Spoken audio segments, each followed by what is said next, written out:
Hi, everybody. So happy that you could join us for Hyperdrive Beyond the Summit podcast series. For those of you who don't know me, my name is Holly Sorgen. I'm executive director for an organization called Futures Grande Prairie Region. Community Futures has actually been around since 1986. We're just about to celebrate 40 years in business and supporting entrepreneurship in the Grande Prairie region. And I've been with the organization for 28 of those. So seen a lot of evolution in entrepreneurship, in the way that we support our clients.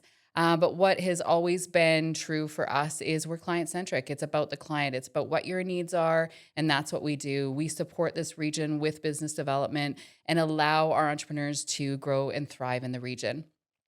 Today, we're here to celebrate a client of ours, which I'll get to in just a second. But I do want to thank some of our sponsors, Community Futures Network of Alberta and the Entrepreneurs with Disabilities program. So if you are an individual that is somewhat feels that you have barriers to your own success, that might be related to a physical, mental, psychological disability that you self-identify, we have a program called the Entrepreneurs with Disabilities program that supports entrepreneurs in supporting you where you are at and helping you move the needle in whatever manner that looks like. So what that might look like is business coaching. It might look like support with your business plan development, marketing plans, strategic planning, coaching, mentorship. But more importantly, sometimes we need that access to capital as well. And we do have a lending aspect of the Entrepreneurs with Disabilities program that allows you to have a little bit more flex. And we support you through that as well. So just wanted to give a shout out to that program and let them know that we are open for business as well. And I talked about Hyperdrive. For those that don't know, Hyperdrive is, we're actually going into the 4th year of our event, coming up March 13th to the 15th of 2026. And we're so excited because we are bringing the event back home to Grande Prairie, Alberta, hosting from the Delta Hotel. And our guest today is actually going to be joining us there in a new role. And we'll talk about that a little bit later as well. But Hyperdrive is about you. It's about women in business. It's about celebration. It's about learning. It's about digging in and really workshopping it out. We never give ourselves enough time to really work on our businesses. We're usually in them. We're great technicians. We're doing the things. Hyperdrive is an opportunity to come and all that stuff that you've been like, I should be doing these things. This is time for you to refocus. It's time for you to learn, and it's time to apply that so that when you leave Hyperdrive, you have stuff that's already on the go. You're doing some work. You're actually moving yourselves forward and feeling good about it as well. So this year, our theme is momentum. And I think it's really important as we move forward out of, a lot of times of uncertainty, how can we help you gain that momentum and keep it going? And that can sometimes be the hardest thing. So we're hoping that you'll join us at our Hyperdrive event in March of 2026. Watch our website, watch our podcast, watch our all the things and our socials to make sure that you don't miss out because it's going to be an amazing event. All right. So I'm so excited. The one I never realized that I was going to want to be a podcast presenter or a host, but now I'm like, this is my thing, and I wish somebody would pay me millions of dollars to do it. Anybody out there want to, just let me know. But I'm really thrilled to have our guest today joining us, Jennifer Ireson. She is the owner-operator of an awesome business called Balanced Perspectives. And she specializes in human resources, but I will say she is not what you would typically think about when you think human resources. She's fun. She's quirky. She's done a lot of work with Community Futures. We're thrilled to have worked with her and collaborated on a number of things. And today we're actually going to talk a little bit about some of the superpowers that she has specifically around neurodivergency. So thanks so much, Jennifer, for joining us. Yeah, thanks, Holly. Glad to be here. Awesome. Perfect. Well, let's start out with some of those, easy questions. Okay. Tell us a little bit about your business and how you got started. Yeah, so about 10 years ago, I was actually teaching at GPRC, which is now NWP, Northwestern Polytechnic, and I was teaching HR classes, and I saw people in the courses. It was a 1 or a 2-day course, and they're trying to fix the HR problems in their business. Mm-hmm. And I realized, this 1-day course is not going to fix your business, and I just thought, check. Yeah, I was like, I'm a good teacher, but I'm not that good. And right. And I just sort of said, wow, these people need help. And so I just sort of, started helping a little bit some of the students. And then a few years into it, I was like, you know what, I think now's the time to take that wild jump and do it on my own. And I opened my business 5.5 years ago. Yay. And it's just been a wild roller coaster. I opened it at 6 months before COVID started. So I have great timing. If anybody has timing, it's me. So it was good. Awesome. Yeah. I'm a big believer. I've worked in this industry for so long, and certainly through a lot of peaks and valleys. Never something, quite as visceral as we had with COVID. But what I'm really finding is businesses that start during real times of uncertainty and maybe a downturn in the economy, actually we start really lean. We learn, and that's how we grow. And then so when the good times are there, we're taking advantage. But when it gets tight again, those businesses are much more successful because you're so much more resilient, and that's your core is to operate so lean. So good on you. I mean, 5 years in or more, you're still standing, and that's pretty huge, right? Yeah.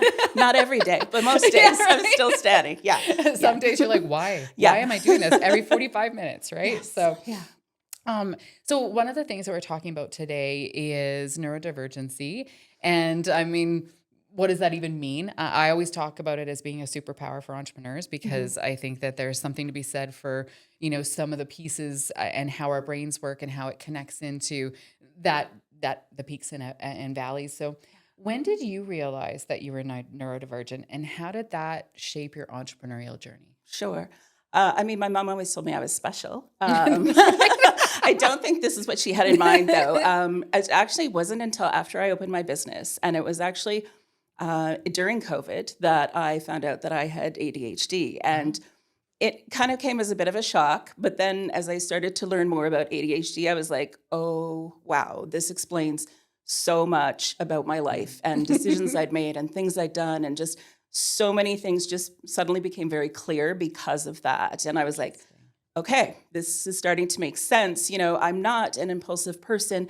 It's probably the ADHD that made some of these decisions for me along the way, instead of just being like, Although I'm very impulsive, but I don't know if that's me or the ADHD, but it's us together, and it works. Right? So yeah, you wouldn't be the same without it. I wouldn't. Right? No, and you probably wouldn't me. Have said, "Yeah, let's do it." Yeah, in quite the same way. I've made so many decisions in my life very quickly, and people are always like, "Wow, that was fast," or whatever, and I was like, yeah, it was, but it was a good decision, and I'm really happy with it. Like, I'm usually very happy with those decisions, even if they are fast decisions.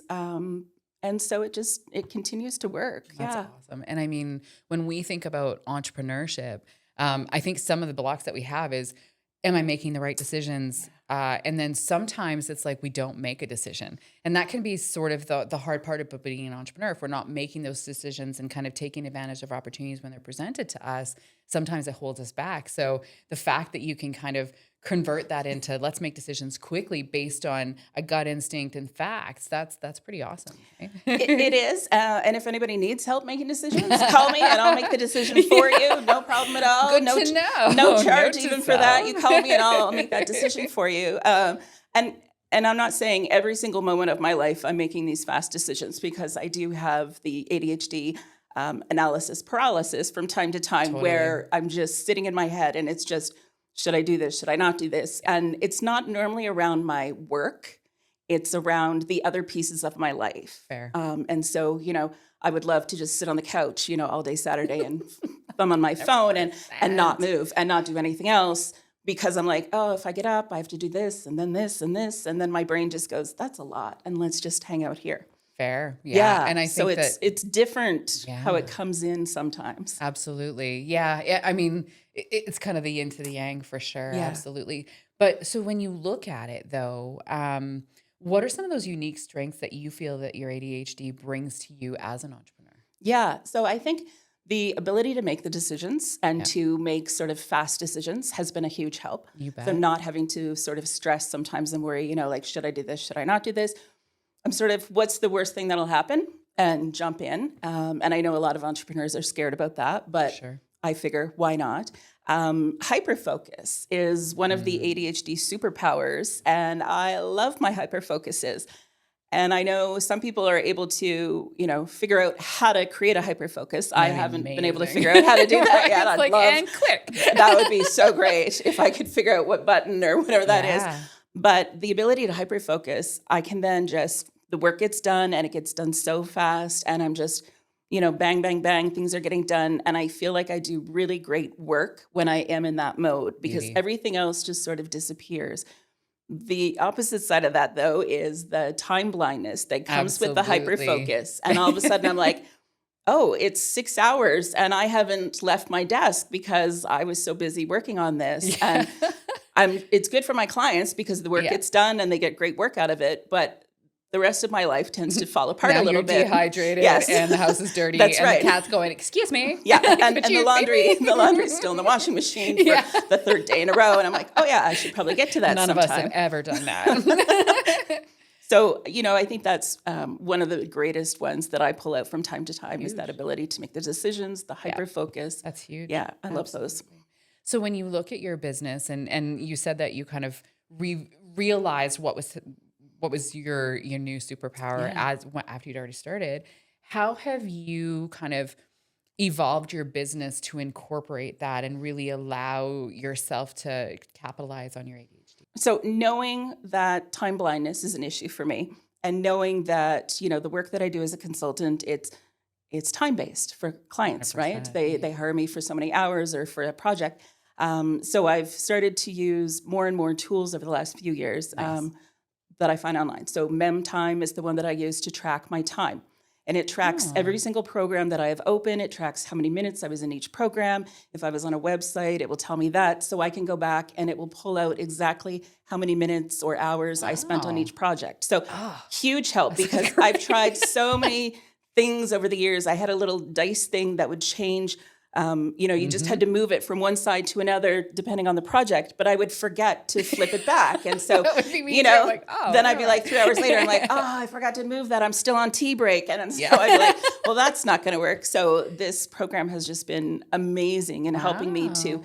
be able to better utilize my time for my clients and to be Totally. able to track it better. So I really enjoy that piece of it. And not being like, where'd all the time just go? Yeah. Like, what did I just spend all my time doing Yes. for something to kind of be in the background, holding you accountable somewhat as well, right? Very much, yeah. And I think sometimes that can be really revealing. It's almost like, the steps counter on your phone or whatever. And you're just like, oh, I didn't move a lot today, or I moved a lot. Like, what was the perfect environment? How come I was able to get so many things done and maximize my time? And it's cool that you could actually look back and see that. I always find, and I think a lot of people that are watching today probably we're our own biggest critics. Imposter syndrome is a thing.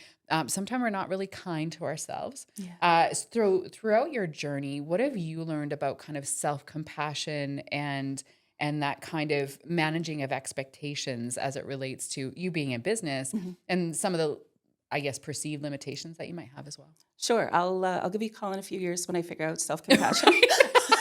I'm Still really good working at on being that. like, it's okay, Jennifer. Still It's working on that, okay. I yeah. can justify all the things, but for me, no. Yeah. No, it has been a learning curve for sure. And I've done a lot of research, obviously, with the ADHD since I got it. Then I'm Sure. just down rabbit holes quite often learning about it. But it's been, I don't know, it's a great tool to have. And it really, now that I know about it, now that I know the parts of me that fit into the ADHD, I can look at that and go, okay, this is why I do that. And Nice. don't feel bad about that because this is part of your brain and how your brain is wired. And this is why you do that. So, you love the hyperfocus when you're down in your sewing room.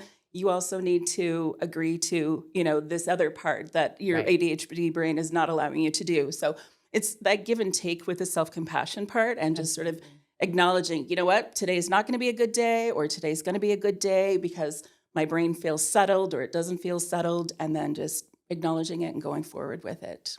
Yeah, I think that's huge, right? It is kind of giving ourselves room and that time to kind of find where our best kind of movement is, and also giving ourselves some grace. I think we're bad at that. We really are. As women, we are so bad at that. And as female entrepreneurs, we're even worse, Yeah. because we're like, well, I got to get all this done. I need to grow my business. I need to be a better person at home. I need to have clean clothes all the time. I need to do all these things. And it's something has to give, right? And being okay with that is huge for a lot of women to be able to be like, I'm okay that didn't get done today. Yeah, and I'm still a superhero. You know, Yes, I'm a absolutely. superhero to my kids, Yeah. my clients, my animals, hopefully my spouse and my partner, whatever that is, right? You also talked a little bit about that ultra focus, that kind of the superpower that can Yeah. also be a lot, right? So how do you deal the best with things like burnout and overwhelm? Because I mean, that's a resounding theme for most entrepreneurs, especially during startup, because you're just like, I'm chief cook, bottle washer, doing all the things, trying to move all the things on a limited budget, whatever it is. So what do you do to deal with those things? I actually have gone into most of my weeks with a schedule, and I like to, and it's not a detailed schedule that some people would have, but it's, I know that Fridays, I'm not going to want to do finance stuff because that really hurts my brain some days. I mean, I love numbers and I love Excel spreadsheets and stuff, but Friday is not a good day for me to Friday do at 4 that. o'clock, So, no. so I try to, I'm like, okay, what can I do on Fridays that will make me feel good and my brain feel good, but I'm still getting work done. So I try to block out sort of half days to do certain tasks within the business based on knowing myself and knowing like, okay, I function better in the morning. So if it's something that's going to take a lot of brain power, like doing my accounting stuff, then let's do it in the morning, right? When we're so focused. Or if it's something like social media, I love to do social media and I love to do speaking and talking. And so I can focus on that in the afternoons because it's going to pick me up That's and the make me feel energy. good and give me that energy I Yeah, need. that's So huge. I find taking those tasks, like being the janitor and the bookkeeper and the social media person and all that, and finding times that I know will work for me is the best way to schedule it. You make sure that you have a good boss that understands the need. I'm sure my boss wants to fire me every second day. And people are like, oh, who do you work for? And I go, myself. And they're like, oh, okay. Yeah. Yeah. So yes. But she, every now and then she's like, you know what? You deserve a few days off. And, and I take advantage of that. Good. Yeah. That's awesome. Because I mean, I think at the end of the day, a lot of times when we're in startup mode or we're kind of in growth mode, we think that we have to kind of power through it. And so often good things happen when we take our brain away from it. And I remember sitting in a strategic planning session and the woman that was leading it was like, okay, so now we're just going to kind of leave and we're going to go do something else. And we're all like, how is this relevant to planning? Like, this isn't very professional. And really what it was is getting our minds out of planning and this whole structured thing, going to do stuff that was much more fluid. And that's where ideas start to percolate again, right? So my best ideas are in the shower, in the garden, like anywhere but in the boardroom or in my office, right? Unless I'm around people. And then it's like, and then, but you need to get your brain in that place. So how do you deal with that? Because you're a solopreneur right now. How do you bounce ideas off others, or how do you kind of engage in that teamwork when you don't have a team? Right. I mean, I have a team. I have 3 cats at home. They are fantastic at feedback. They can be very judgmental. Yes, they can be judgmental, but for the most part, if you hold a treat in front of them, they're like, "Great idea, Mom, super." So it is tricky some days. And my husband is not a business person. He doesn't know what it's like to have a business. He has no concept of what I do during the day. Yeah. And I love him, and that's fine. But I did need someone to bounce stuff off of. And I found this amazing group a few years ago, and it's all women business owners. And we meet once a month and we just talk about our issues, and there's been lots of tears and lots of laughter and, lots of like, yay, we did it. And it's just really nice to have a group of women who are going through the same things that I'm going through. Totally. And so we've all had our ups and downs, our growths, our, non-growth periods, all that stuff. And it's just been fantastic to be able to bounce that off of them. And I also try to make sure that, I'm heavily involved in HR in Grande Prairie. I'm on committee to bring speakers and things here just specifically for HR people. So finding your people in different areas and then making sure that you connect with them is super important. I mean, I love my alone time. I love being at home and getting those ideas down and stuff. But it's really nice to be able to say, hey, I have this idea. Am I really out to lunch, or is this a doable thing? And bouncing it off people who are even part of my key demographic has been fantastic. And just being able to be like, yeah, my husband hates it when I'm, doing work on Saturday at, 6 o'clock in the evening and somebody else at the table going, yep, understand that is super. Yeah, that's huge for sure. And that's what Hyperdrive has also brought to me is the ability to meet other women from farther around the province who are going through the same things. And when I spoke in March about perimenopause and ADHD and all the wonderful things that If go you along with weren't both of there, them. you have no idea. It was so good because there was so many aha moments. And anyone who kind of wasn't in perimenopause, because it's a taboo topic, but it's not. It is, yeah.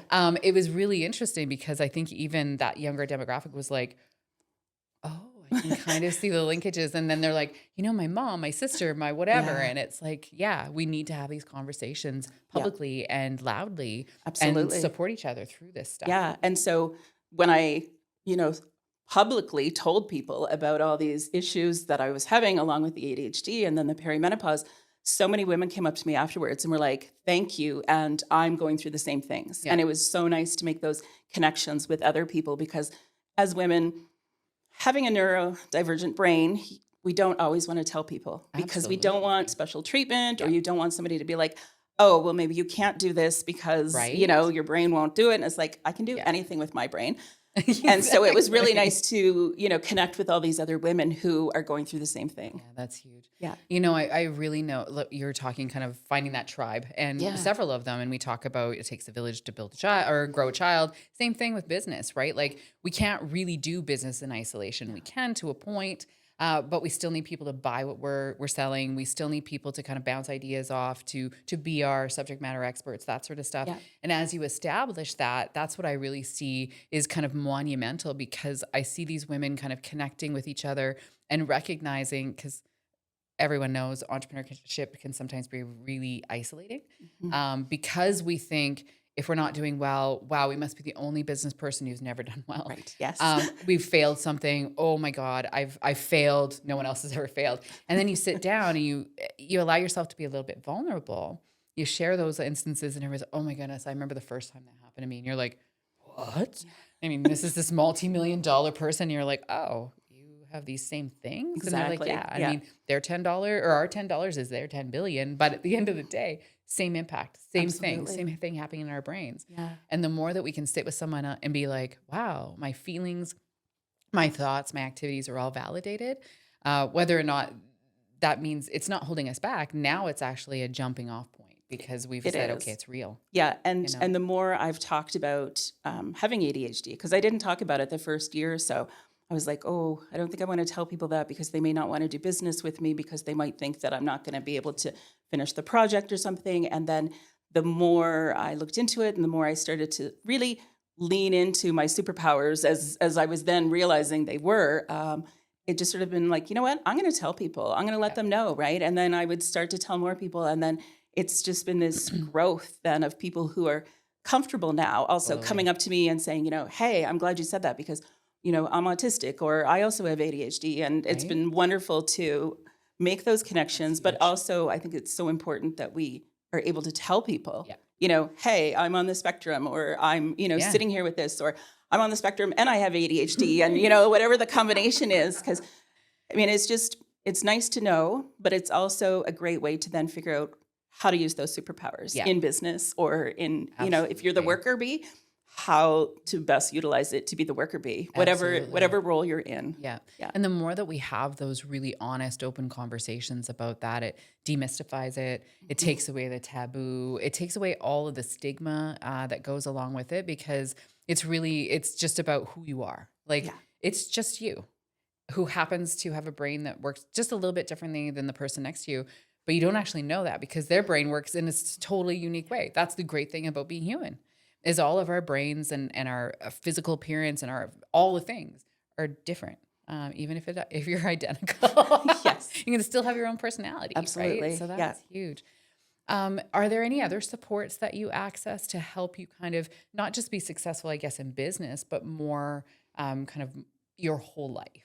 Sure. So I've also got a nurse practitioner here in Grande Prairie, and she's been with me through most of this ADHD journey, which has been fantastic. And we've tried different medications, different ways of coping with it. I've also got a counselor that I meet with about once a month. She does Zoom appointments, which is fantastic for me because then I don't have to be anywhere in particular to do it. So it works very well when I have a little bit of time blindness going on. And she's been super, right? So we can talk about, I'll be like, is this an ADHD thing or is this what most people think or how they think? So it's been really nice working with her through that to kind of figure out how my brain does work. And then she's That like is cool. able to then point out, like, hey, you were really anxious or worried about this. And she said, look how well that turned out, or, or what did Right? we learn from this? So that's been Yeah. fantastic. And friends, family, and my husband's been very supportive with all Awesome. this and just That's sort of huge. understanding. And yeah, it takes a village, like you said. It does. It does. It takes a village. I'm a grown woman, and it still takes a village to keep me going. But I think acknowledging Totally. that is okay. Totally. Yeah. Yeah. We can't do everything on our own. Wouldn't No. it be great if we could, but really would it? You kind of allude back to having a partner that does seem to understand, and if he Mhm. doesn't understand, he asks or whatever. And I think that's an important thing. I mean, it's not the do all end all, but it's nice to have those people behind us who will support us through that. So it's our best friends or our work colleagues or our spouse, whatever that looks like. And the other day I was sharing with somebody, I said, I think I married the right person. And I think after 30 some years, you should know that. But, sometimes ask yourself, right? Is this the right thing? And we talked about perimenopause and ADHD and all the things. And I was talking about some of the symptoms that I've experienced as I become older and how frustrating it is. And sometimes I think I might have early onset dementia, all the things. And so I've been fairly open with him and not really understanding if he understood, but I was like, it is what it is. Yeah. And the other day he's like, so like this lady on Facebook, she was talking and she's had all these symptoms just like you. And I'm like, what? And he's like, yeah. And then she said this and she's got some stuff. And I'm like, wait a minute, back up. You were on a Facebook page listening to a woman speaking about perimenopause. And he's like, yeah, I'm following her or whatever. I'm like, score. Like it's the right person. Wow, you're listening, right? So, and I think the more that we're open about that, I think we make the assumption people don't want to hear, or they might not be able to, or be comfortable about it. Then we talk and we reveal those things. All of a sudden they're like, I'm behind you 100%. And you're just like, oh, it's not a weakness, it's a strength. That's and right. now I'm strengthening myself because I have these people in my court. Absolutely. And I've found that since I've come, to let clients know and the people, the employees who work for my clients be like, hey, I have ADHD and da da da da. And that's been a great conversation starter with many of those employees, because then they're like, oh, she has it and she's coming in as a consultant to our organization. So it might be okay for me to say it too, and to go and examine and see if this is, me and what I can do about it. And so I think it's been really great to have that talk. Whereas, I'm Gen X. Woo, we're awesome. Yeah. Just saying. Just saying. And, but I mean, ADHD didn't, quote unquote exist, right? When I was in school. Such a different thing. It was, it was unheard of. And then, yes, I've made it through, school, and I made it through 2 degrees, and, I was successfully working for other organizations. And now I've successfully, knock on wood, got my own business going. And, it's like, I did all that, though, before I knew I had ADHD, right? So I was figuring it out along the way. And now that I have some extra tools to help, it's been great, right? It's huge. And so I think, generations coming up behind who have the diagnosis earlier and have access to those tools earlier, I think it's great for them.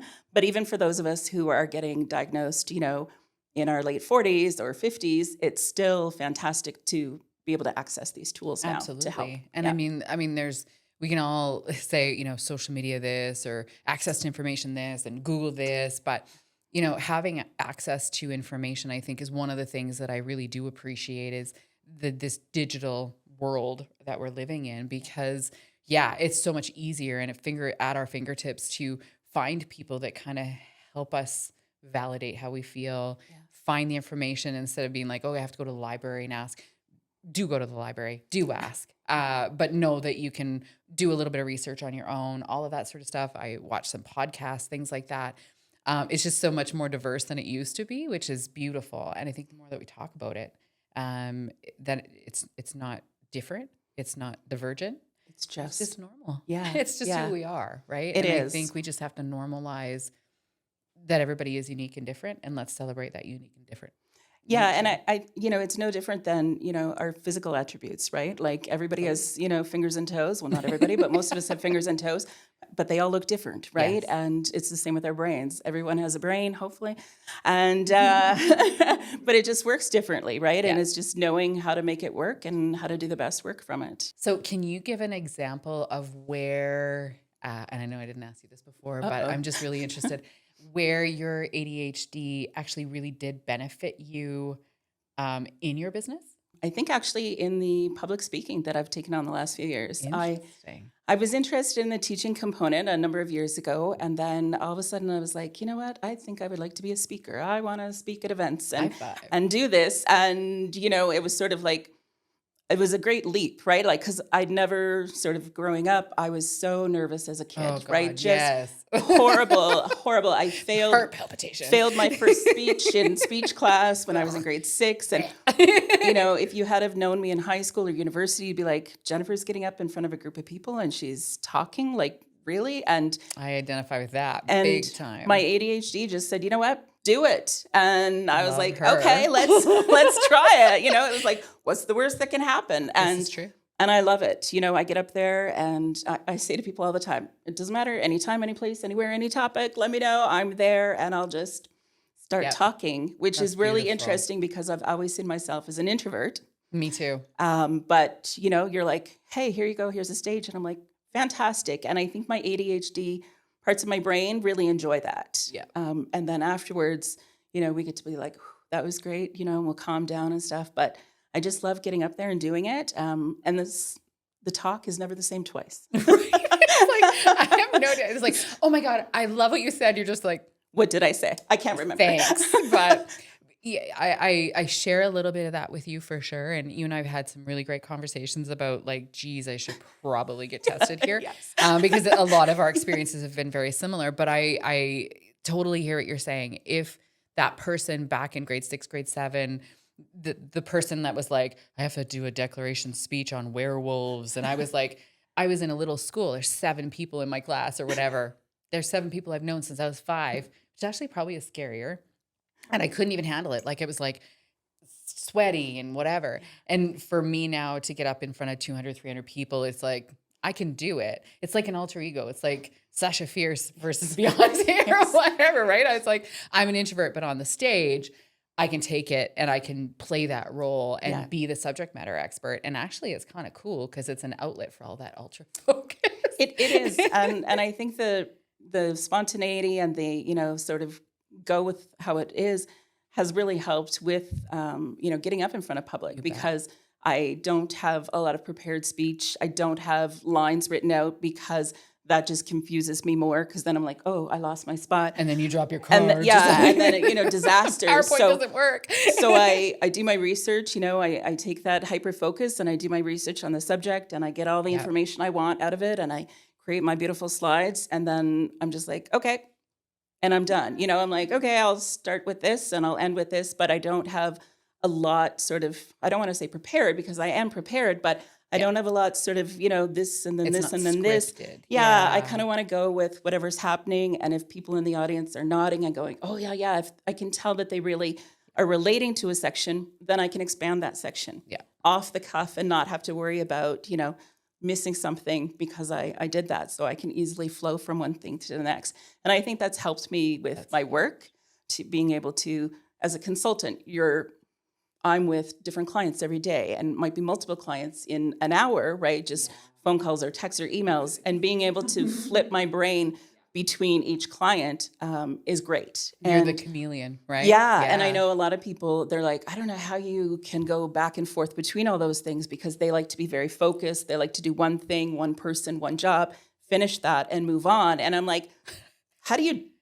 do that? Yeah. I'm like, I don't know how that works. I have 6 projects on the go and I love that part of it. And so I think the consulting work, now that I'm into it and now that I've been doing it for a few years, I'm like, this really does feed my soul. And my brain is like, this is great. Like, why weren't we doing this before? Because we can have all these, windows, so to speak, open and be working on all these things. And my brain is just like, yep, this, and then this, and then this.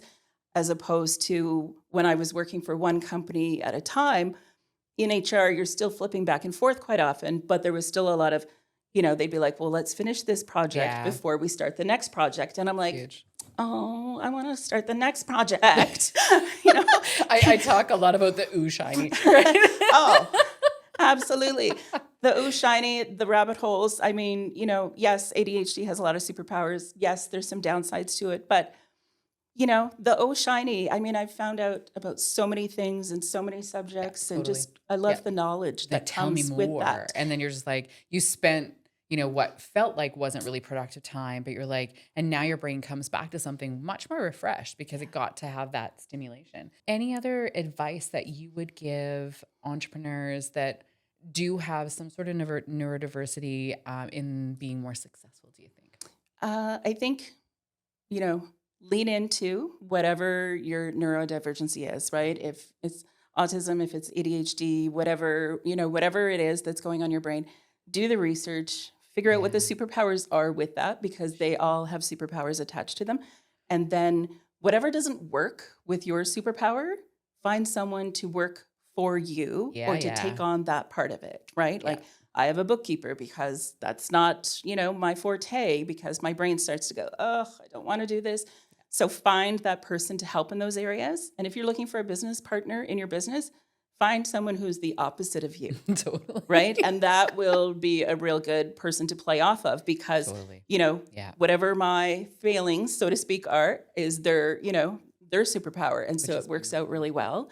And I think just, be open about it, and, find those other people that you can relate to, and have those conversations with, and just be like, some days I'm like, oh, my brain is just not braining, right? I'm like, I'm Braining, just I not like that. braining here today. And they're like, okay, what do you want to do instead? So find those people Nice. that you can have those conversations That's with. huge. And that, I think, will really make you feel a lot better about, Absolutely. being, I'm neurodivergent. Okay.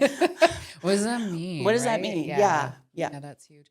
I'm a big believer in really surrounding myself by people who are better than I am. Mhm. And I feel that raises my own bar.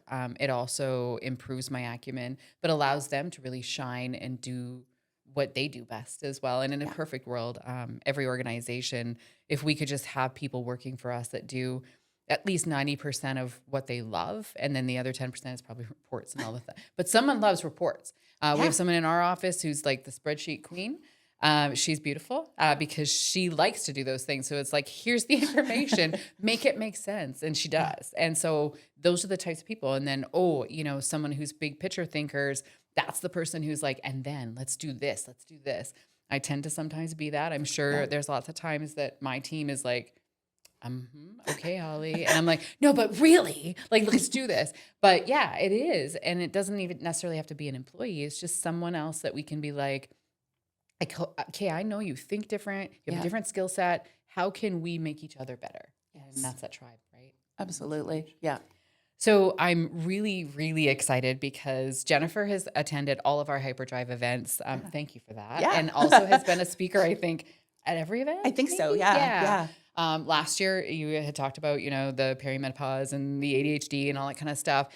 This year, Jennifer is actually going to be joining us as our MC, which is so exciting for me because that means I can just be a participant. Every other year, I've been the MC, and I'm looking forward to that.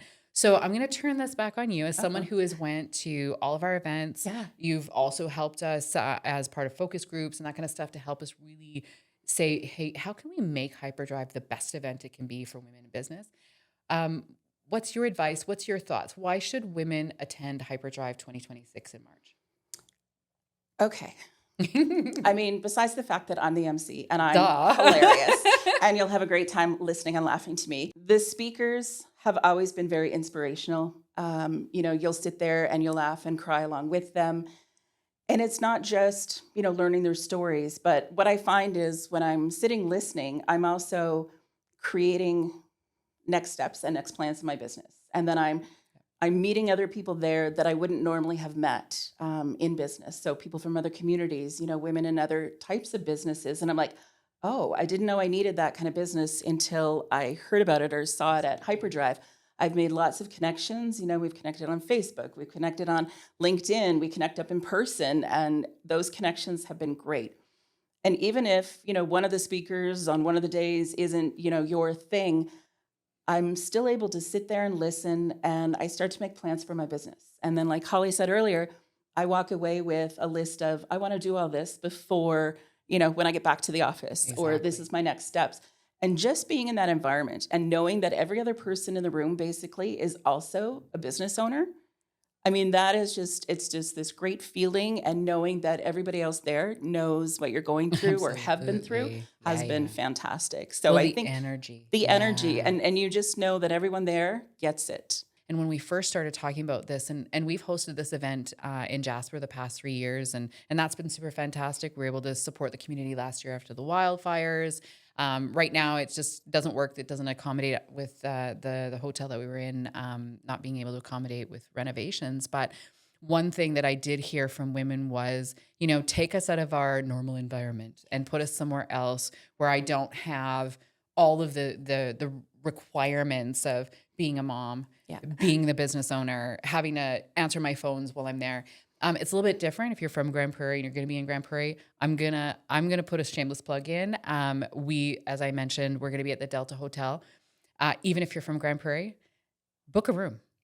Take it as an opportunity to take yourself out of the norm, and give yourself the time to get away. And I remember one of our delegates last year, who the previous year had actually been experiencing a lot of burnout. And she's like, how I know that I've moved my needle? And I was like, how? She's like, I'm still down here networking with all of you, having a conversation. Because last year, at the moment we were done, I was back in my room and I was just like, I can't people anymore. And I get Yeah. that. So if that's where you're at, if you're in kind of burnout overwhelm mode, fill your cup, go back to your room and fill your cup some more with rest, relaxation, and quiet. Yeah.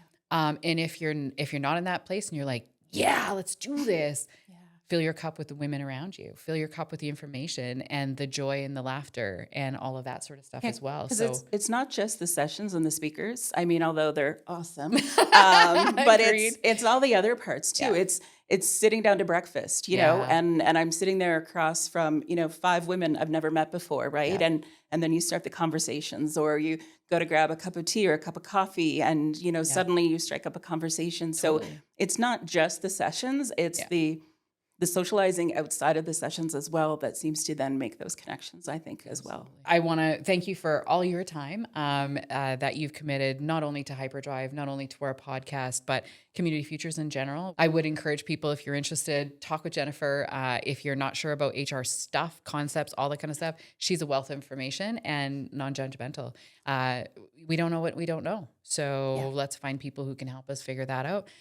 From a Hyperdrive perspective, join Jennifer and I in March 13th to the 15th, Grande Prairie Delta Hotel. We have some really cool announcements coming out. Our first keynote speaker should be announced within the next little bit. I think you're going to be very excited. And again, Hyperdrive is going to be about momentum and helping you build the momentum around your business. Looking forward to seeing you there. Thank you again, Jennifer, for your Thanks time for having today. me. And everyone have a fabulous day and enjoy whatever day you are having today. Take care.